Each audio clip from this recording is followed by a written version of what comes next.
Story time. So last year I have this dream of my uncle, and he tells me to tell his daughter if she put out some food, some dishes, he would give her the questions. I'm sorry, he would give her the answers to her questions.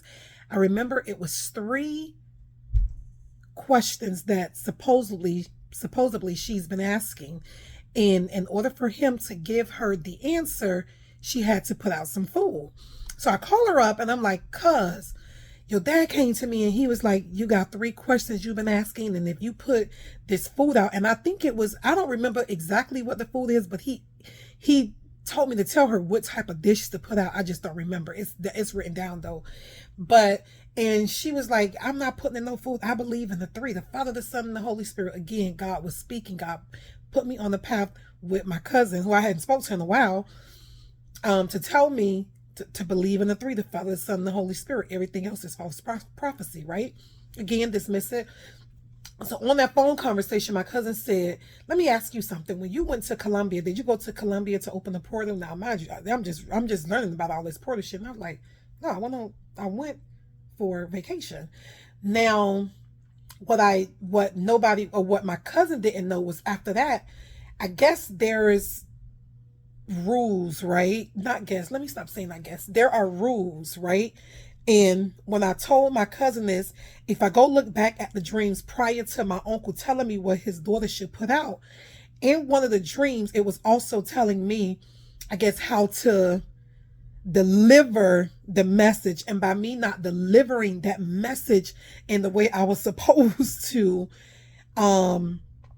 like that I had to pay for that or something because the I guess it's the prophecy didn't get fulfilled. I don't know what it's called, but I see on Facebook, because I'm only on Facebook, I see on Facebook where people are honoring their ancestors, which is voodoo and Santeria, right?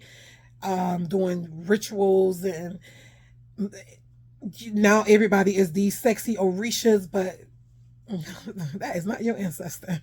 You are not a damn mermaid. Because to get that power of what one is looking, because I am studying this stuff like this is my, well, it is my assignment. You gotta go. You gotta, people sleep with the serpents and shit inside the water. You sleeping with a real snake. You gotta feed that snake your juices sexually. You gotta feed these shit. You gotta feed it. Yeah, go out to Lord. I'm not thinking to all that, but those are not your ancestors. So I would tell someone, people, I hope if I can just touch one person, you having a dream and you having a dream of familiar spirits is all throughout the Bible. That is an abomination.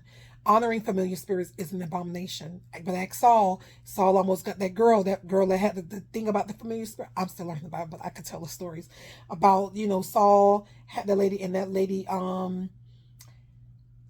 got on Saul about she was about to have him killed from masking himself, because God went and talked to Saul through a dream. The prophets went and talked to Saul. So Saul found the lady that has familiar spirits, and then she invoked Solomon, I think. Yeah, it was Solomon, I believe. And Solomon was like, that's Saul, and whatever. But anywho, Cain, listen, familiar spirits is an abomination, and you should not be honoring your ancestors. Yeah, you can celebrate them, you can miss them on the anniversary, their birthdays or whatever, but to worship your ancestors, that is witchcraft. You're a witch.